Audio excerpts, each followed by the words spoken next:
Hey, I'm Jake Ward, filling in for Micah Sargent. Coming up on Tech News Weekly, we are looking at the new, really expensive and tiny foldable phone from Samsung. We're looking at OpenAI's Code Red.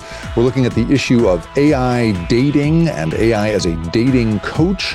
And we're looking at a profile of who could be arguably the most powerful national politician when it comes to regulating big technology, especially AI, and spending time with a journalist who has spent time with that person. This is, again, Tech News Weekly, and I'm Jake Ward in for Micah Sargent. Stick around. Podcasts you love. From people you trust. This is Twit. This is Tech News Weekly, episode 415, with Abrar Al-Heeti and me, Jacob Ward, recorded Thursday, December 4th, 2025, OpenAI's Code Red. Hello and welcome to Tech News Weekly. This is the show where every week we talk to and about people making and breaking tech news. I am Jacob Ward. Typically, I host the Rip Current podcast. I occasionally get to be a guest on this show, but this week, Micah Sargent, who's off, asked me to fill in. So God help me and God help you. And please be merciful and helpful in your feedback, because I don't know what I'm doing. So let's figure it out together. I am pleased, very pleased to have my hand held today by Abrar Al-Heeti from CNET. Hello, Abrar. Thank you so much for being here. I really appreciate it. This is literally I'm like, take my hand, please. No, I fully believe in you. And you have the radio voice, which is really half the battle. So who cares what you say? It goes a long way. As I flub through this, at least it'll sound smooth. Have you filled in this way? Well, I'm sure you'll be tapped before long. Have you done this? I have once, yes. And it's actually quite fun. And there's a lot of flexibility, which is nice. They're very kind people over at Twit. So I'm sure they won't beat you up over anything. Yeah. Well, I really appreciate that. Yeah. So you and I have been on together as guests on Leo's show, and I've always really enjoyed what you have brought to the table here. We are each going to be bringing a story of the week, what we care about the most, or maybe the least, depending on how we think about it. I'll go with mine in a second, but Abrar, why don't you lead us off? What is your story of the week? Yeah, this is about the device that we have all been maybe waiting for. This is a new Samsung TriFold phone, because, we all need a phone that folds into 3 different panels, right? Yes. Right. So this is the Galaxy Z TriFold. It's a triple display foldable, so it has 3 panels when you open it up and 2 hinges. Essentially, it's like a tablet that you can also collapse and slide into your pocket.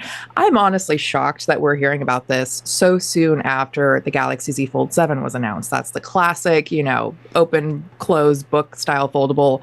But this is actually launching in Korea first on December 12th. It'll launch in other areas, including the United States, in the first quarter of 2026. Again, I'm shocked that we're getting something like this in the US. A lot of times these really neat phones, niche, that again, no one maybe asked for, but are still pretty cool to look at. You typically don't get those. So it's kind of cool that we'll be getting that. So yeah, it opens up to 10 inches. And then the notable thing here too is that cover screen is 6.5 inches. So you should still be able to hold it and have it feel like a standard phone and do a lot of normal functions on it.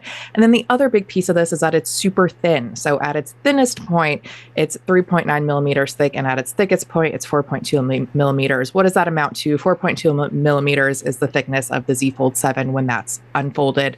And so that's kind of it's 2 trends that we're seeing: really thin phones and foldable phones, and kind of merging that together. And you can kind of see the roadmap that Samsung has followed here. First, it announced the Galaxy S25 Edge, that classic bar style phone that's super thin. And then they made the Galaxy Z Fold 7 super thin.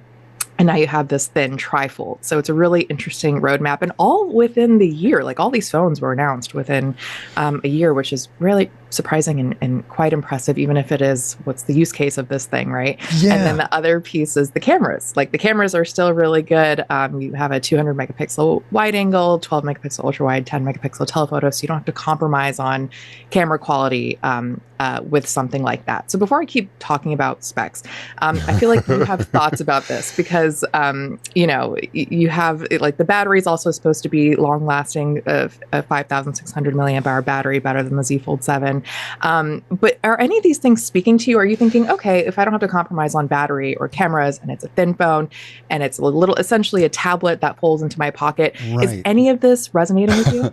Okay, so I really like that. I appreciate that framing. So I will say, I'm about to go on a sort of job hunting trip in New York City next week, and one of the things you think about when you travel to New York City, as I'm sure you know, is what can I carry with me in a day that won't cause my spine to collapse by the end of an 8-hour day going from meeting to meeting to meeting, right? And I was literally thinking to myself, can I get my tablet into my iPad into the little pouch that I wear, on my front, like the kids do these days. And I can't. There's no way to do that. And I was literally, my first thought was that. I was like, okay, well, that's cool. I would really like to be able to type into a thing, if at all possible. Then my second thing, literally as you were talking, I typed in TriFold Z case, because the other thing of traveling in New York City all the time with an expensive, the $2,000 computer that folds into thirds, is I'm going to drop that B in a second. I'm going to put that thing is going to be on the floor of a cafe at least once, maybe twice in a day. And so my nightmare is how do you protect this investment? So anyway, those are my first reactions. But I want to ask you, I mean, tell me a little bit about what you understand about the way in which these companies think in advance about the demand, and whether this, when you always hear tech companies, right? I always hear executives whenever I interview them saying, well, this is something that consumers have clearly been asking for. Right. And I always think, really? How many? How many? Yeah. Who exactly? And how are you figuring that out? So do you get the vibe, and I'm curious about this thing of consumers in Asia having this very, futuristic taste in devices, whereas we get the slightly more traditional form factor. Like, I don't know, tell me a little bit about how do you think demand is assessed for something like this? Yeah, I think with devices like this, the big benefit is they cost a lot of money, so maybe you don't have to sell as many of them, right? We don't know how much this is going to cost, but the Z Fold 7 starts at $2,000, so it's possible there have been some reports and maybe it'll be like $2,500 or more, right? So you have to sell a decent amount, obviously, still, but like those profit margins are going to be high likely. But it's the tech enthusiasts and maybe the business users. These people will probably be really enthused by something like this, but the everyday person is, foldable phones in general are still pretty niche, and thin phones are still pretty niche. So a lot of people are just going to go for the Ultra or the standard S, 25, 26 when that comes out, so on and so forth. The thing that Samsung has been saying is with a phone like this, like watching movies and TV shows is going to be so great. And like if you're watching a YouTube video, you can have the comments open in the panel right next to it and they'll be side by side. And then they've also mentioned that the crease is supposed to be minimal, and that's like really critical here, right? You don't want to like two creases on your screen. You just use a tablet in that case. So I'm really curious to see how that'll all feel. And then the interesting thing about this phone relative to Huawei also launched a trifold, and Huawei's trifold is more of an accordion. So when you open it, it's like a Z shape. This Samsung one kind of like folds into itself, which is a really interesting design. And I'm going to be really curious when I hopefully get my hands on this, what the benefit of that is going to be, what the feel of that is going to be. But it is nice to have a cover screen and then the inside screen. I think that'll be a huge advantage. But yeah, the price point is always going to be the big thing. I think people are really excited about devices that are futuristic and cool, but not everyone has $2,000 to $3,000 to drop on a phone, and especially a first generation phone. And I use the word drop, and you mentioned dropping. So I think there's going to be some of us who are like, would I spend my money on something that maybe is a little scary to use? Yeah. When I think about, whenever with my own kids, I'm always saying like, that thing you are carrying, imagine you have a stack of $900. Are you really going to bring it into the shower with you? Is that your plan? Right. And that's exactly how I feel about this thing. I have to say, I was just looking back. You have a piece from September entitled on CNET entitled 64% of people still don't want a foldable smartphone. CNET survey finds that according to the survey, 64% of respondents say they are not willing or interested in buying a foldable smartphone the next year, while just 13% say they are. Yeah. And you pointed out here in this article that I think is really a good point here is that Apple They still don't do this, right? They've been, the closest to a foldable thing they have is the protective case and keyboard that come with your with your iPad. They're not messing around with this. What do you think the kind of reluctance is on the part of a juggernaut like Apple to do this, and what do you think explains the reluctance that people have in the survey that you guys looked at?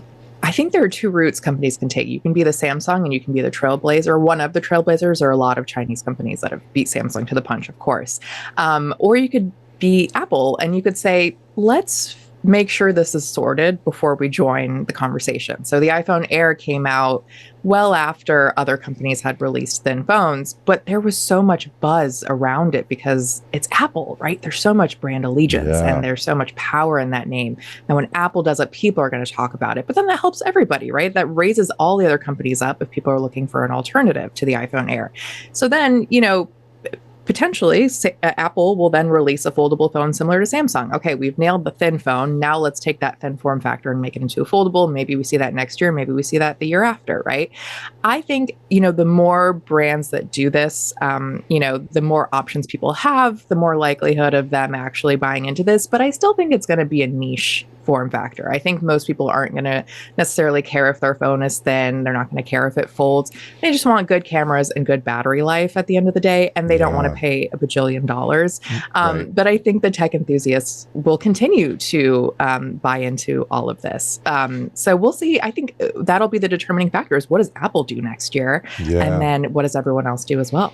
And what is exactly the stakes for a company like Samsung with the release of something like this? I mean, you know this industry better than I do. It's been a long time since I've talked to anybody about what it is to try to, push a new form factor and what the sort of the existential risk is to a company of doing that, right? Like, are we talking? I mean, the process of the what am I trying to say here? The churn rate on making a new prototype, I assume, has to be pretty fast these days, but you're also committing huge amounts of money to the tooling and everything else that has to go into that, right? Like, what is it if this flops? Will they try again? Is that sort of the end of the form factor? Like, how do you watch the tectonic movement of phone prototyping in this industry? Yeah, they're competing with companies, Chinese companies like Honor and Huawei that are already doing these things. And I think all these companies are kind of looking at each other and saying, okay, like, it's a race. It's really a race. So like, if you're not doing it, you're going to fall behind. In the same way that a lot of companies have just been like stuffing AI into everything. Did anyone ask for that? Not really, right? But if everyone else is doing it, then you're going to have to do it. And again, the timeline for Samsung has been so impressive this year, kind of loading all these thin phones one on top of the other. So I can tell that they're trying to keep up, but also it's likely that they're, looking at Apple and saying, you guys just rolled out like a thin bar style phone, but we have 2 thin foldable phones in addition to that. So then Apple will then at its own pace, likely still kind of try to keep up with that. But it's really all that competition, and competition is healthy. I mean, it helps us as consumers have all those choices. And so it's possible that this thing tanks and nobody buys this trifold. But I highly doubt Samsung would look at it as a failure. I think they would say, hey, we tried this thing and it was really cool and really innovative. And that's the thing they keep talking about. We were flexing our innovation quite literally. Right. I mean, I guess a company with pockets like that can do that. But what it also makes me think about is just how, like, I just think about like the internal politics nightmare of trying to get a new thing through the system. And when I think about like what it takes to get something like this through the system, and then I think about like the idea that someone's going to try and push an entirely new thing, much less a frickin' car, through a place like Apple, right? It just makes me just think about who are the sort of the chosen few in an organization like this that can really get something like this through the system, Yeah, that's a great point. And I think Apple seems to be, in my opinion, from what I've kind of interpreted from their moves or lack thereof, is they're a little bit more risk averse. They're a little bit more careful about like what they decide to really push out, because there is a lot of brand loyalty, but it's not for nothing, right? And so there's so much pressure to maintain that, and with any company, of course. But I have a feeling Apple will continue to have a very careful approach. I mean, their AI efforts are a prime example of this, where they haven't necessarily been like shoving it down our throats as much as a lot of other companies have. Some people may look at that as falling behind, and that's kind of the risk you're taking. Would you rather appear as someone who's behind the race, or would you rather do something really bold and risky that doesn't pay off? It's really just how much do you like to gamble? Yeah, that's right. That's right. Well, I like that. Like you say, I'm glad that there is healthy competition. I'm glad that there is still some gambling going on in the world. And it's just nice to be thinking about it like a piece of hardware and not a piece of AI that's going to reprogram our relationships with one another or whatever. You know what I mean? Like it's so wholesome, kind of. It feels to me to be talking about smartphones here. It feels so retro, yeah. Right, it's so retro. I love it. It's God bless. So. We are going to, in a moment, talk about my story of the week. And you guys, they have given me the keys to the car here, but they have not given me the keys to the sponsorships. And that's probably important. So Micah Sargent is going to jump in here to give you a word from our sponsor. And when we come back, we'll talk about my story of the week. Stay with us. I know you all are loving this episode. I want to pop in real quick to tell you about the first sponsor of today's episode of Tech News Weekly. It's Hawks Hunt. As a security leader, I know you get paid to protect your company against cyber attacks, but frankly, it is getting harder with more cyber attacks than ever and phishing emails that are generated with AI. That generative AI is making it very easy for the bad guys to really focus in on finding the right pain points for you. And these legacy one-size-fits-all awareness programs, they just don't stand a chance because they send at most like 4 generic trainings per year. And well, most employees just ignore them. When somebody actually clicks, they're forced into embarrassing training programs that feel more like punishment. And that is why more and more organizations are trying Hawks Hunt. When we spoke to the folks at Hawks Hunt, I said, I actually would love it if you just sent me a bunch of these tests because they sound like they would be a lot of fun. Hawks Hunt goes beyond security awareness, changes behaviors by rewarding good clicks and coaching away the bad.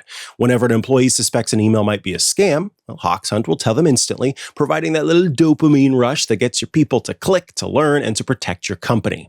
They become part of the process of protecting your company instead of it just being this special little team that goes around and annoys people by saying, you've done this wrong. No, it's not that way anymore. Everybody's working together. As an admin, Hawks Hunt makes it easy to automatically deliver phishing simulations across email, Slack, Teams, using AI to mimic the latest real-world attacks. That's important because the bad guys are using AI.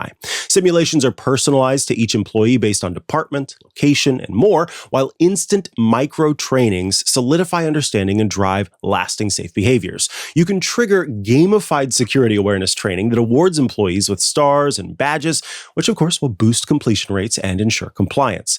So choose from a huge library of customizable training packages or generate your own with AI.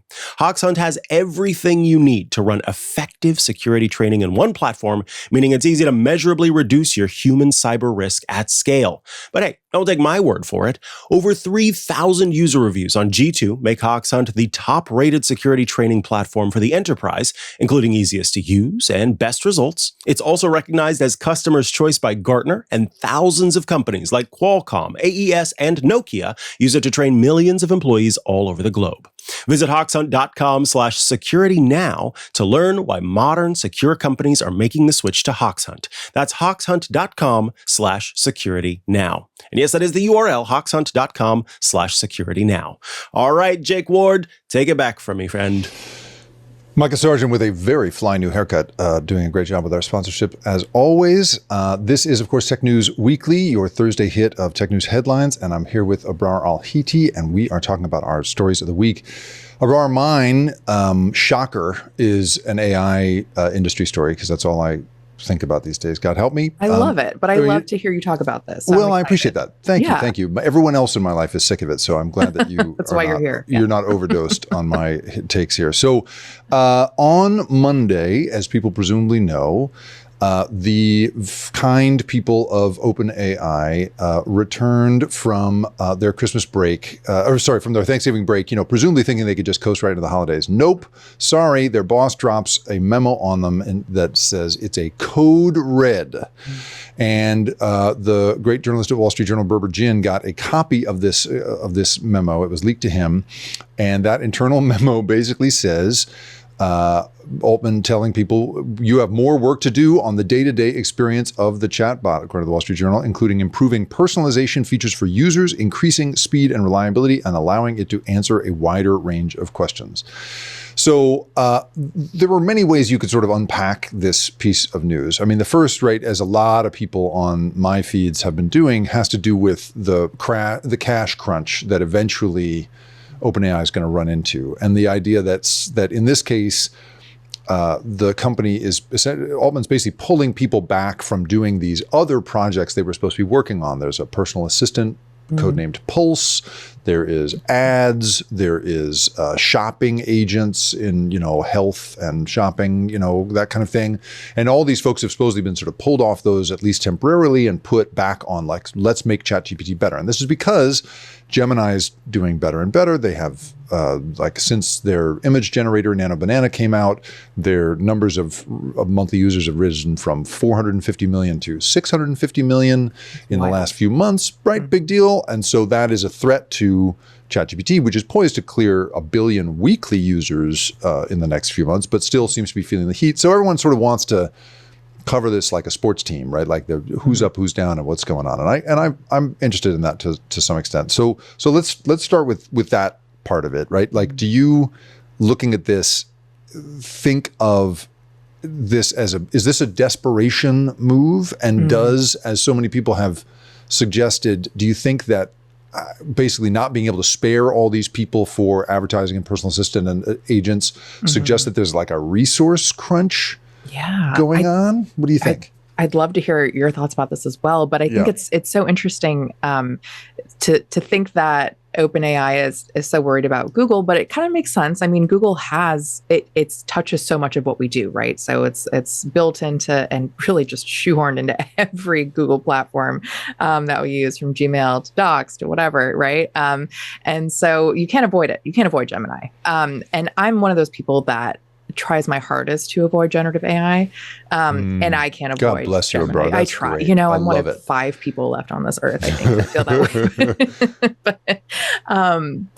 way. So it's interesting to see kind of the approaches of each of these companies, and we always think of OpenAI as I think people see it as kind of like the leader of the pack, but for them to have this code red and say, "Oh, we're worried about these other guys," is a really interesting turning point. So I do wonder, kind of what the goal is here, but then to also see them push back and to draw back on AI agents for the time being, when so many other companies are really pushing that. Like that's where we're supposed to be headed, right? That's what AI is supposed to do. It's supposed to make our life easier, quote unquote, and facilitate a lot of those everyday things that you're trying to do, whether it's shopping or whatever it may be, getting tasks done. So to see them kind of deprioritize that, at least for the time being, is a really interesting shift. And I would love to know what you think that indicates what OpenAI's priority is then. I know we've heard a lot about back and forth on ChatGPT and how personalized that should be or how safe it should be, and them kind of having to redraw those lines. So what do you think is really happening here? Well, I mean, I think so what it harkens back to for me is this, this moment that we're in where you're seeing companies that have just one line of revenue. And again, this is like the sports coverage style. Right. There's the sort of the business sports coverage thing that I don't typically think about very much, but I've been on a few places lately having to sort of talk about the business upside and downside of these moves. So the other companies that have extra forms of revenue are the ones that at least investors seem to be most relaxed about when they say we're going to drop tens of billions of dollars on capital expenditures. So when a Meta says we're going to throw all this money at the infrastructure of AI, the investors don't like that because they don't do anything they have no way of making money back off that. When Google does it, when they say we're going to be spending this incredible amount of money,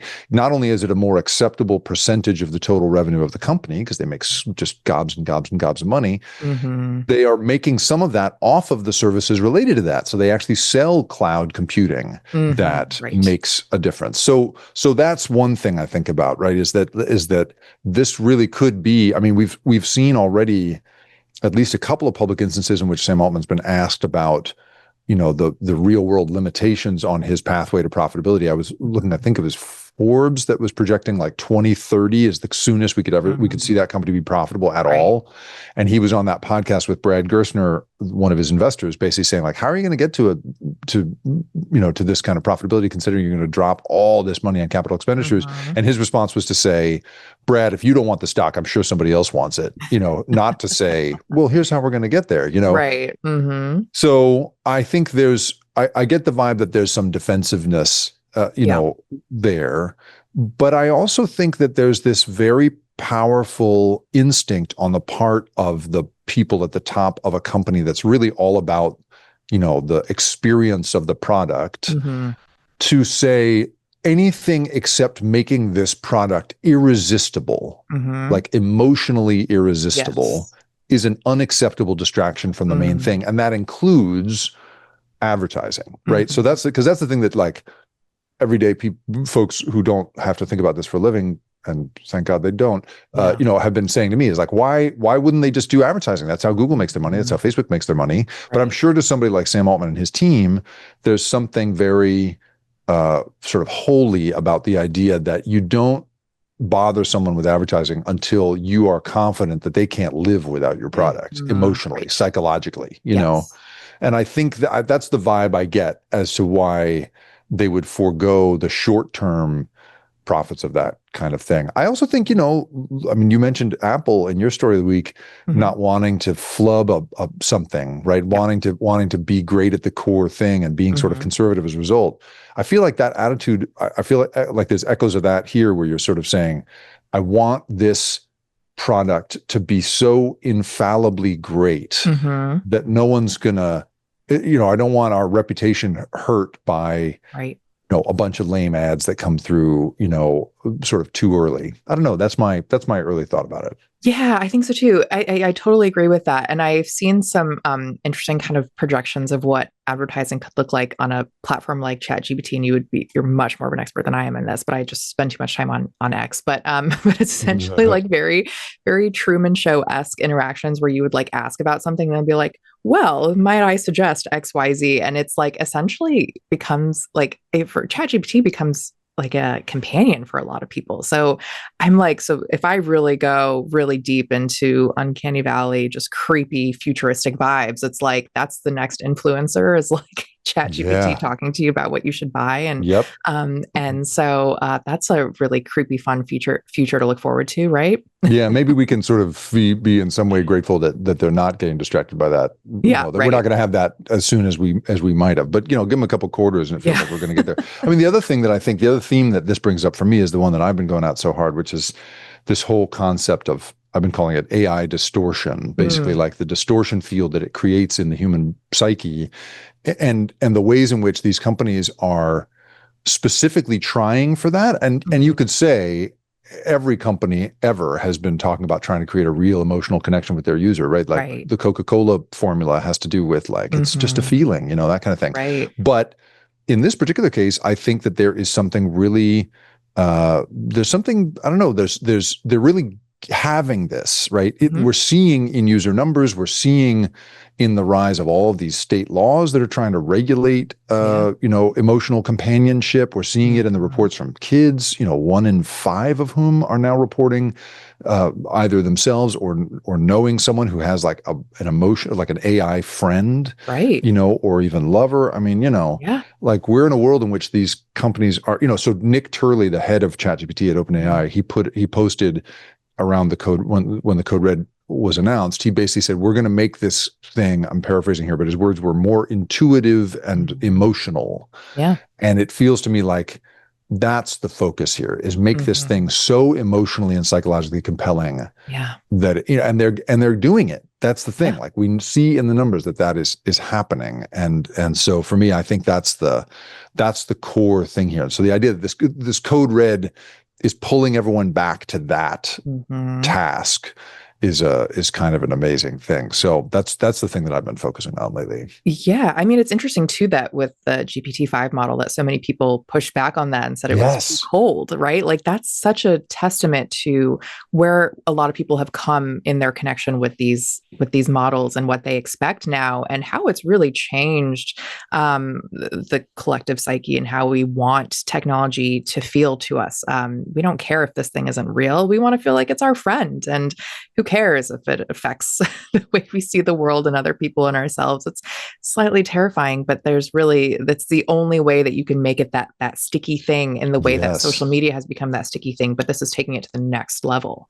That's right. I think it really is. It's that thing of like the feelings that this thing seems to create in everyday people, simply because it does such an incredible impersonation of human connection. It really is. It makes this industry the envy of all marketers everywhere for all time.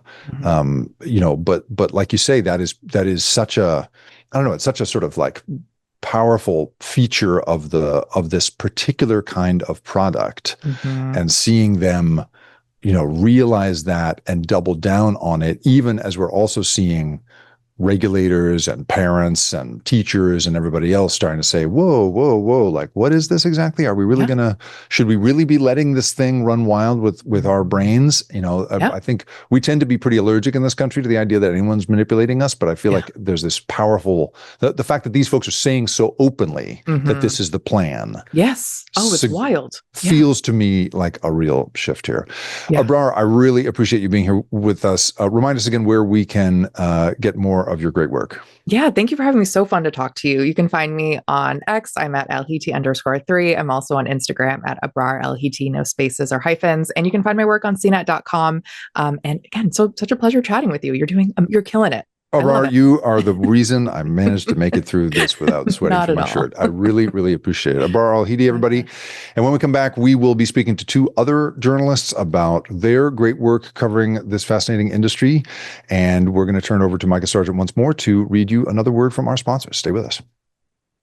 Popping in again with your next sponsor. This time it's Zapier, bringing you this episode of Tech News Weekly. Look, these days it feels like everyone's talking about AI. I mean, we talk about it all the time here on the show, but let's kind of dig in a little bit, because, while people are talking about it and trying to implement it in their projects, a lot of times that process can be difficult. Well, Zapier can come in and make that a little bit easier. I've used it in the past to be able to simplify and better understand the automations, or zaps, as Zapier calls them, that I set up. When I'm trying to get something from a Google Sheet into an email and properly format it, or vice versa, something from an email into a Google Sheet so I can sort of store it and understand it later. There have been a couple of times where what I know hits a roadblock and I go, I don't know what I'm supposed to do next, or I can't quite get it to pull the right data.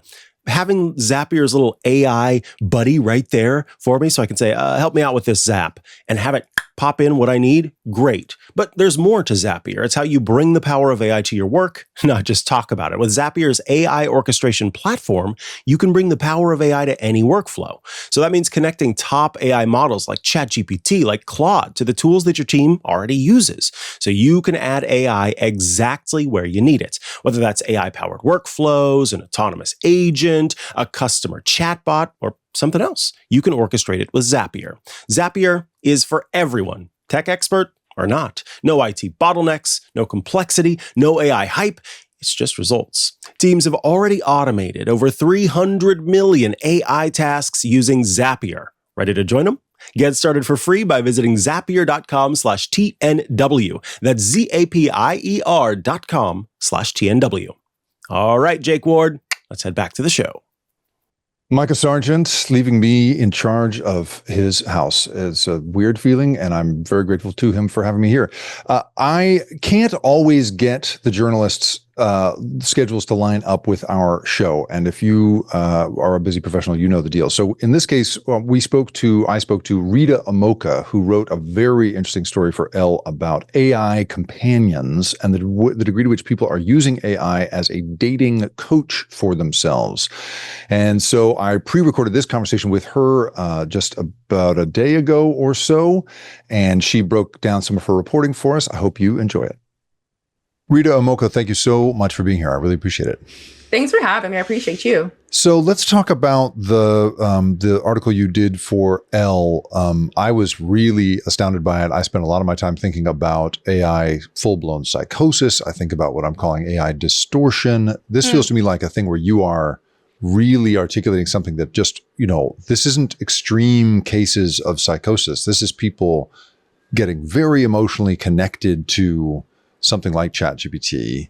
Tell me a little bit about what you found and how you got into this. Yeah, no, I looked at why more women are turning to chatbots for life and love advice, right? And this came out of conversations I was having with my girlfriends, who is one of the people I talked to for the article, and I'll get to that in a second. But what stood out to me from all my conversations, all my interviews, was just how routine this has become. Those I spoke with told me they use these tools now the same way they'll use it to talk through a problem with a friend. The only difference now was that this space was always on, is always there, and is never judging them. So they liked having a space to sort out feelings without that judgment that tend to accompany our day-to-day conversations and friendships. And one thing I just realized recently was a few days ago, it was I think Tuesday or so, or Monday, made 3 years since GPT came out, right? Which means it came out just when people were figuring out how to socialize again after the pandemic, especially women who studies found bore more of the emotional burden and labor during that time. So these bots now became a lifeline for so many people, and it became a new form of companionship. It's amazing to me the way in which you're right. The timing is so perfect. We were all so sort of deconditioned socially. Yeah. And then along this comes this thing. And I feel like, a lot of people look at this dynamic and tend to laugh at the people who are making use of ChatGPT this way. But I remember I interviewed one woman at NBC News who was describing to me not only that her relationships with men had been horrible and she didn't want, there was no enthusiasm for her in continuing to explore that anyway, but she also was like working 2 jobs at the airport. Right. Yeah. She's getting 5 hours of sleep a night. She's got no time to try to be in a connection with somebody. Did you find yourself, sympathetic or at all, or were you at all, did you roll your eyes at all at people who are literally turning from a date to a chatbot? No, but what I found is, sure, loneliness is part of the conversation, but not the whole picture, right? So most of the women that I spoke with, they described having great lives, great circles, and sure, they had, 9-to-5 jobs, or one was a school teacher. So they do have circle of friends and partners, but yet they still found that private place to unpack things without fear. For me, that was the through line with all the people I spoke with. One of the women I spoke to, Jenny, I love her example because it was so everyday life, right? She had gotten a text from an ex that she hadn't talked to in, I think she said like 5 years or so. And out of the blue, he just texted like, "Hey, what are you up to?" So this is the same ex that she had been going back to her friends over the 5 years, talking about her feelings for him. So now he came back into the picture and she's like, if I go back to my girlfriends, they are going to yell at me, judge me, and ask me, why is he not blocked from my phone? So what she did was she took all the, her lifelong time with him, the text that he sent her, and fed it to the bot. And really what she was really seeking from the bot was, how do I respond to him? I have feelings for him, but I haven't talked to him in X amount of years.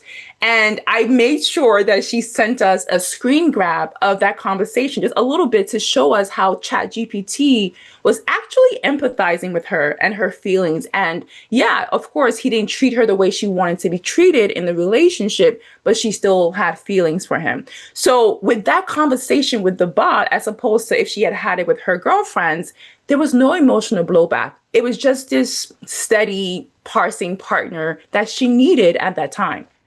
It's interesting because on the one hand, I think, wow, wonderful. I'm glad that Jenny has that, right? On the other hand, I mean, you quote an ethicist, Shannon Valor. She tells you in the article, quote, "What you're getting isn't an emotional partner. It's a reflective surface made of language data rather than glass, but it's a mirror all the same, fine-tuned to affirm and comfort you."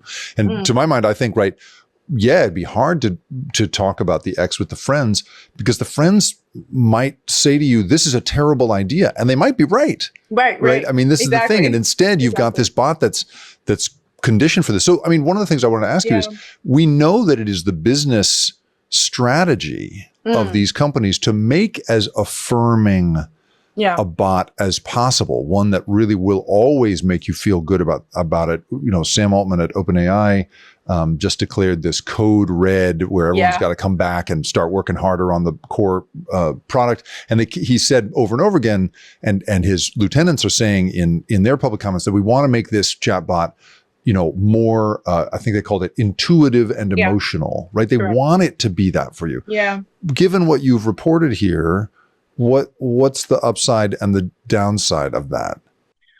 Yeah, so I would say companies like OpenAI are very open about making these bots more for companionship, more for emotional engagement. They are a business after all. And so the more users they have, the more viable they become. And so what one expert told me in the piece was, having studied this for 2+ decades, is that women especially just happen to be the prime target for such companies. And there's data to back that up. There was a recent report that found that women, we tend to tap into our feelings more than men, right? We tend to be the ones seeking therapy, the ones needing antidepressants more than men, and being open about that. And that also ties into another recent report from Brookings that found more women are using these bots for personal conversations rather than tax-related conversations, which in the past, it was more like, you know, help me figure out, you know, what kind of protein meals to make in the beginning of these bots. But now it's just becoming more and more personal. So what this tells me about companies like OpenAI is that they know this. And so they frame bot companionship as support and safety. And there was that recent story as well, where that one woman, she opted to get married to her bot, right? And so we're seeing more and more cases like that. And I guess now the question is, if a company like OpenAI builds a tool to feel emotionally responsive, what duty does it have when someone starts to depend on it and wants to actually marry it? So we're creating this almost frictionless society, but we have to remember that without friction, without human friction, there's no growth. But OpenAI and companies like it are saying, well, you don't need friction. You can just have this void, this space that mirrors back your own thoughts to you. And so the question is, how does society grow in that kind of situation? So before I let you go, last question for you here. I think about the way in which, so at one point, Jenny, the one who has these communications with ChatGPT about her ex, you write that she tells you, I can't help but wonder if ChatGPT wasn't echoing things I'd already heard from my therapist, would I have been as receptive? And later she says, I wonder how advice like this lands when it's your first time hearing it, like from the bot. Yeah. And I found myself thinking, wow, I wonder if we fast forward 10 years in Jenny's life, is it going to really be a world in which you can't even really hear your therapist's input unless ChatGPT has said it first? You know what I mean? I just found myself sort of future tripping on that. For you, when you, given all these researchers and women that you've spoken to for this piece, where do you think people's habits might kind of go with this stuff. And I wonder, do you think that the input from the friends, the input from the therapist, does that fade away? Is that sort of the worry here, and the chatbot becomes primary in people's lives? Yeah, I think that's a great quote from Jenny, because I think the bigger question that I've been thinking through is, for one, well, the women I spoke to for the article, they were very thoughtful, like Jenny and Michelle. They knew that these bots offered something that was part of their existing toolkit for their mental health and their therapy. And so I think about the women, like Jenny said, who may not be as self-aware, right? And so we're in this truly unprecedented times where we're in a cognitive industrial revolution and no one really knows what's next. And I think we're coming into a time where it is going to be a frictionless society where people are desiring more of the bot time and more companions from bots than they do from humans, because they feel like there's no judgment. I think overall, overarchingly, that was the through line that I got from the conversations. Rita Omokha writing a really powerful piece for Elle magazine. Thanks so much for being here. I really appreciate it. Thank you so much. Thank you so much. There's Rita for us. I thought that was super, super interesting. In a second, we're going to talk about the efforts to regulate AI and the state senator in California who is really focused on that and maybe about to move onto the national stage with his tech regulation agenda. We're going to talk to a reporter who's been covering him. But first, here's Micah Sargent with our last sponsorship message. Stay with us. Popping in again with your next sponsor. This time it's Zapier, bringing you this episode of Tech News Weekly. Look, these days it feels like everyone's talking about AI. I mean, we talk about it all the time here on the show, but let's kind of dig in a little bit because, while people are talking about it and trying to implement it in their projects, a lot of times that process can be difficult. Well, Zapier can come in and make that a little bit easier. I've used it in the past to be able to simplify and better understand the automations, or zaps, as Zapier calls them, that I set up. When I'm trying to get something from a Google Sheet into an email and properly format it, or vice versa, something from an email into a Google Sheet so I can sort of store it and understand it later. There have been a couple of times where what I know hits a roadblock and I go, I don't know what I'm supposed to do next, or I can't quite get it to pull the right data. Having Zapier's little AI buddy right there for me so I can say, help me out with this zap, and have it pop in what I need, great. But there's more to Zapier. It's how you bring the power of AI to your work, not just talk about it. With Zapier's AI orchestration platform, you can bring the power of AI to any workflow.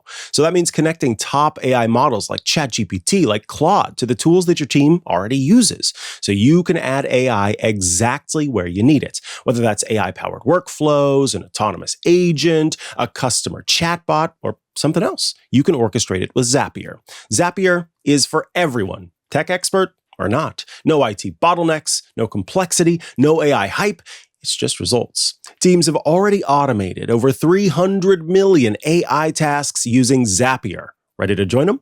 Get started for free by visiting zapier.com/TNW. That's ZAPIER.com/TNW. All right, Jake Ward, let's head back to the show. Thank you, Micah Sargent. Again, really glad to be here driving the ship in his stead.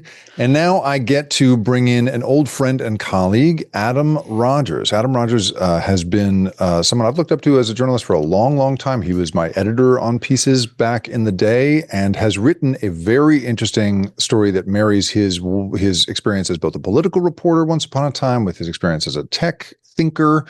And it's a portrait of Scott Weiner, the state senator here in California, who got the big AI regulation bill passed after several attempts.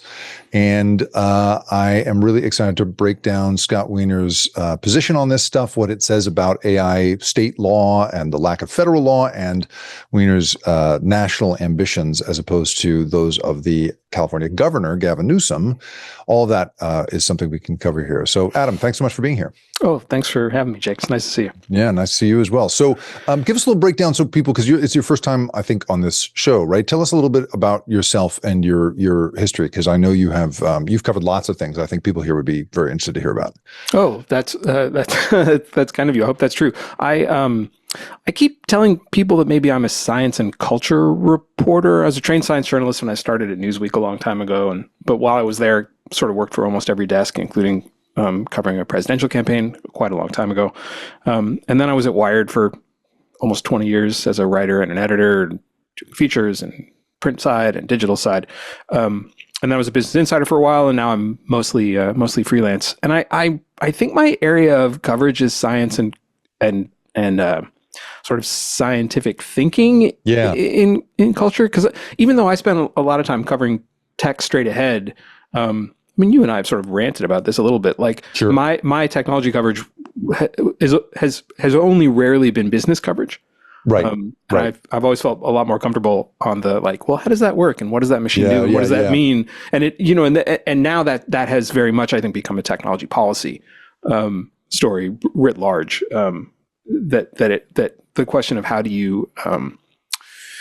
the culture metabolize the new technologies that it builds, in a regulatory stance, in a philosophical one, in a and in a business one too. Although I'm sort of least interested in how much money a given product will make. I've become much more interested in how much money a given person will make. I think. We were just interviewing, I was just having a conversation with Abrar Al-Heeti, who's a reporter for CNET, and we were both agreeing it's like sports coverage. Like, there are people who want to do it as fans. And I know you well enough to know you are not a fan.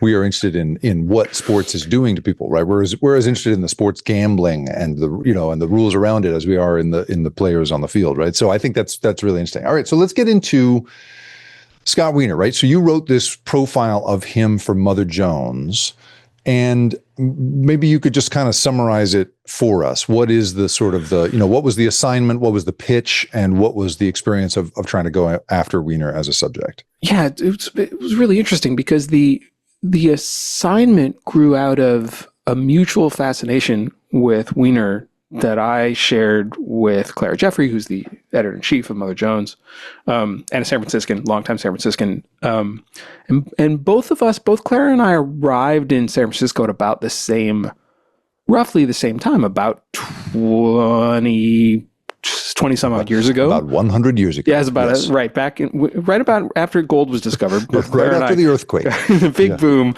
in the rebuilding boom after the earthquake, which is about when Weiner arrived in San Francisco also. And I'd been following his career for about a decade by the time Clara and I talked, because of his interest in housing and in urbanism. And he had about 10 years ago tried to pass a really big bill that would change zoning, essentially, around the state, something that's controlled by localities, who gets to build what and where, especially houses. I was personally very hot for that bill in that it would waive zoning restrictions around big transit hubs. That's right. Such that you could have a high-rise apartment building next to a BART station, so that you could live and work and bop around. And the logic, I think you were the one who pointed this out to me, is that like all these enlightened Bay Area people keep talking about wanting to be more like Europe, but then as soon as it comes to the moment where they actually have to build a European-style high-rise apartment building next to a train station, they don't want to do it. Like, Weiner, no, thank you. Yeah, and Weiner had sort of seen that as a problem that needed to get solved. Yeah, it's right at the beginning of what has come to be called the YIMBY movement, and he that bill was hugely controversial,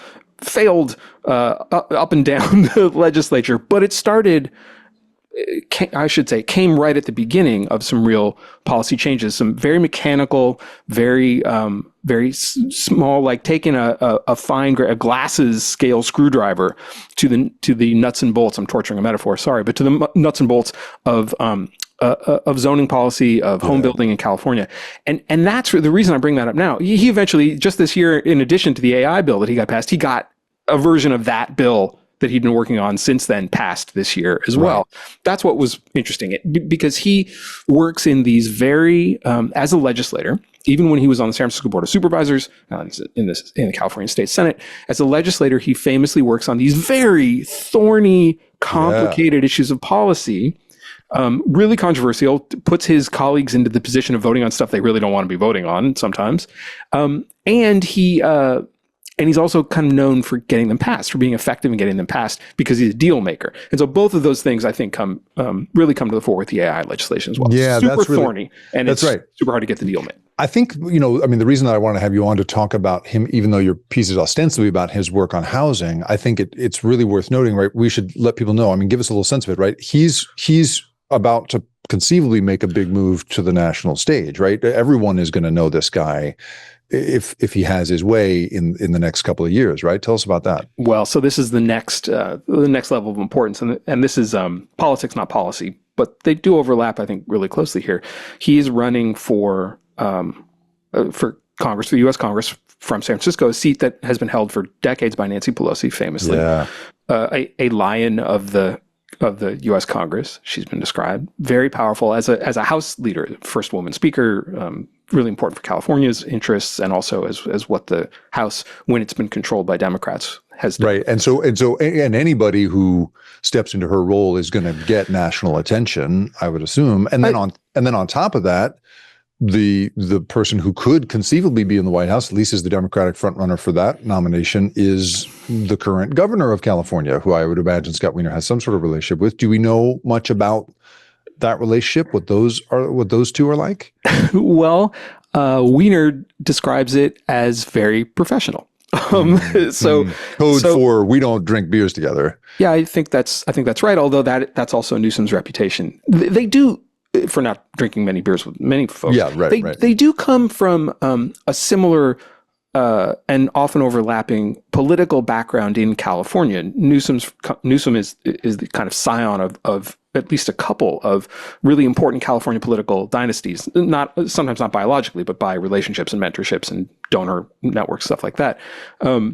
And Weiner sort of comes from that tradition in a sense, because in San Francisco, famously liberal, like super wacky, deep blue and beyond, tends to divide its politicians into progressive and moderate, right? So it's always on this kind of left side of the screen, if you will. But sure. Between that, Weiner comes out of the more moderate tradition, and so does Newsom.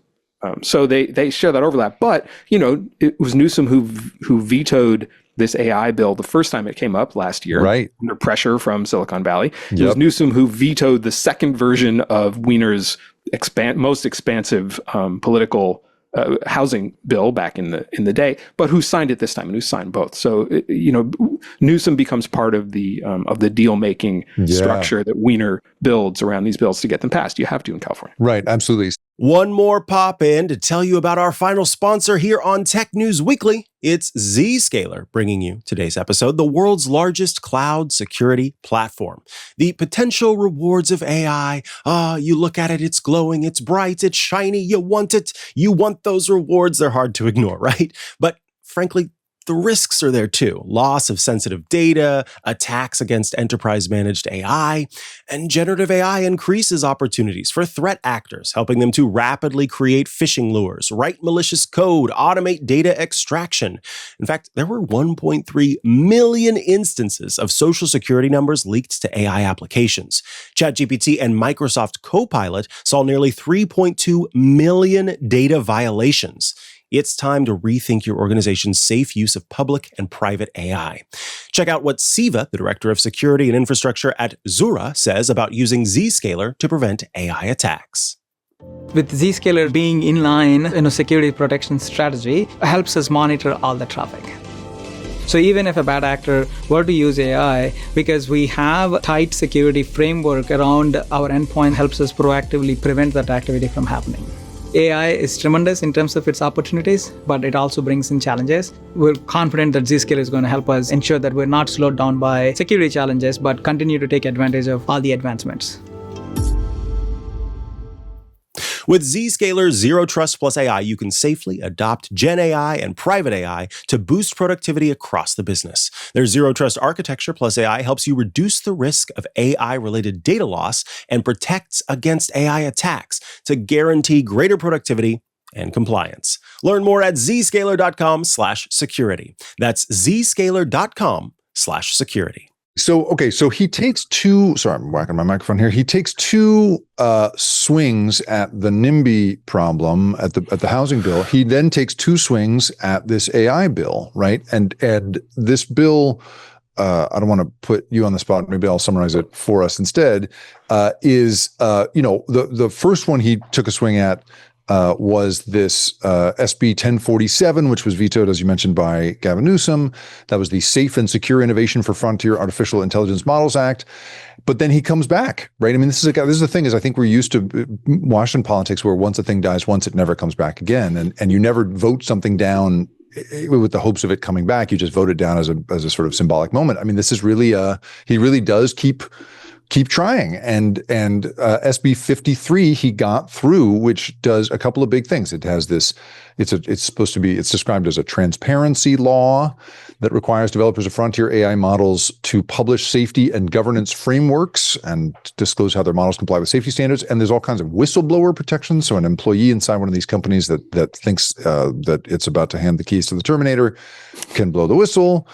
And he said this thing that I want to get your thoughts on, where he said, with this law, California is stepping up once again as a global leader on both technology, innovation, and safety.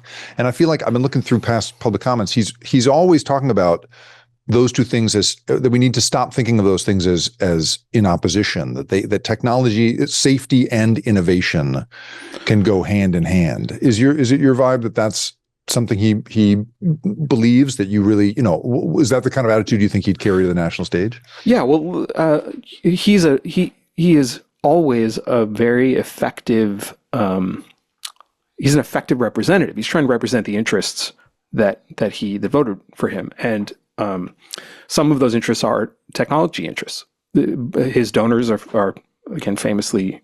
He gets a lot of money from the technology, from the billionaire class. And a lot of them it's because that's where they live in his district. Right. Where you could, right. And some of it also is that they see in him a person who wants to foster California business and who is sort of young enough and interested enough to be interested in technology. California always has this real problem economically of being really dependent on booms. And on its industry, partially because of the housing problem, because California doesn't raise taxes on housing very often because of something called Proposition 13. Right, so it relies on commercial tax, on business taxes, and so every time there's a Silicon Valley bubble, California's economy all of a sudden it's a land of plenty again, and when those bubbles pop, then California has to suck it up again, and Weiner's well aware of that. He understands that business in California is the thing that the economy really depends on, and that technology is the business of California. He's also a real interested regulator. He's interested in regulating things. He's interested in laws that do stuff. When I talked to him, that was one of the recurring themes. Is like he said, if I got in office, I didn't want to just be sitting there. I wanted to do things that made a difference. I wanted to do things that were interesting or hard problems that nobody else was working on. He wanted to find his lane. Like I think I say this in the story, but he doesn't do anything on gun safety. A hugely controversial, complicated issue that would be very important to people's lives. But he's like, there are people working on that. Yeah, these are the things that people aren't working on. I will say though that what that means is that he makes deals to get these things done, and this has been true in the housing space too, and it's true with the AI bill, that the changes, the knock on him, and it's fair cop, is that the changes sometimes denude the bill. They make the bill less strong. So the thing that's not in the bill that passed, that was in the one that got vetoed, is liability for the AI companies. And that's not there. That's the thing that the companies prevailed upon him to take out, and the other people in Congress to vote for it were also prevailed upon him. And prevailed on Gavin Newsom as well. Yeah, right. And this is a thing that you would imagine would also be, this is a really important thing at a national level as well, right? Like this is the legacy of an industry that has enjoyed this Section 230 protections all these times, such that it's sort of baked into their intellectual DNA. Liability is just like off the table for them thinking about this stuff. I think that's really, really interesting. Do you think that so let's fast forward for a second, because we're, in theory, we're about the future here, right? Let's imagine that you have a Gavin Newsom in the White House. I'm not endorsing this idea. I'm just saying maybe, right? Who, as a result, I don't know, he'll be a first-term president, which means he will still care about what his the people who got him there think, I would imagine. You have Scott Weiner in as a senator. Representative. As a representative. My bad. Sorry. If we can imagine that future, do you think that, like, what appetite do you think those two people have together to go deeper than this? Because one of the things that I know you and I have talked about privately, right, is this is the Terminator bill mostly. It's worried mostly about big, catastrophic, society-ending AI choices. It's not as worried about job displacement. It's not worried about your kids not having friends anymore. It's not worried about, the end of romance, right? Which are things that state laws in other states are trying to go after. What appetite do you think these guys have to go to a deeper, more granular level with AI regulation? Well, my guess is that it's a huge appetite. The question is, what dish do they want to pull off the buffet? Because both of them are going to be coming from a donor network of these companies and the people who work at them. And it's also, in fact, as you pointed out, this bill, the Weiner bill, emerges from to be really reductionist about it, from the doomer community. It comes out of the people who think that AI is going to be Skynet, as you say. The only AI company, the only big AI company that endorsed it was Anthropic, the company that makes a huge marketing deal out of being the ones who are most worried about alignment and that kind of stuff, right? Geoffrey Hinton, the so-called godfather of AI, person who's also expressed concerns about that. That's who was behind, initially the policies here, not the people who were worried about things like job displacement or deep fakes or suicide inducement, the kinds of things that, honestly are the ones that when I think about AI, I'm like, well, that's the stuff I'm actually worried about. Yeah. Also, as you say, those are things that are emerging from a bunch of other state bills. This year alone, 38 states had 100 bills pass, 100 new laws about AI. The states are being the laboratory of democracy. The ironic thing here is that the person who wants all that to stop in the U.S. Senate is Ted Cruz, who wants to keep wanting to pass a law that says no more state AI regulation. We have to do it at a federal level. Yes. Because that's what the people who have the ear of the White House and the Republicans right now are saying they want. They want regulation to end, as all businesses often do. Ted Cruz and Scott Weiner actually were at Harvard Law School together. They're about a year apart. They know each other. That's interesting. God, this is why we bring you on. That's good. That's good scuttlebutt. I hadn't even thought about that. That's so interesting. Do we know if they have, talk about, I'm sure if you asked him, he would also say it's a professional relationship. I'm sure that, I wonder if it's even that euphemistic. No, nobody euphemizes about Ted Cruz is my experience. No, they've actually gotten into fights on social media.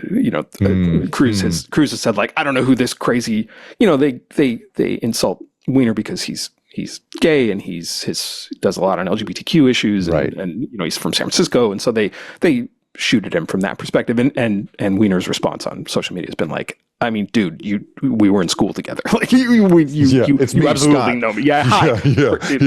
That's really funny. All right, Adam Rogers, I'm going to plug for you a couple of books that you've written that I just think everybody on this channel would really, really enjoy. So Adam's written 2 science and culture looks at 2 big topics. One is called Proof, the Science of Booze. It's a fascinating, and I mean fascinating, look at how alcohol is made, the history of it, what it tells us about humanity. And the other one is a look at the science of color and how one makes it as a commercial enterprise, how our brains perceive it, and all of the thorny things that come with that, called Full Spectrum. Really, really interesting work. This guy works hard.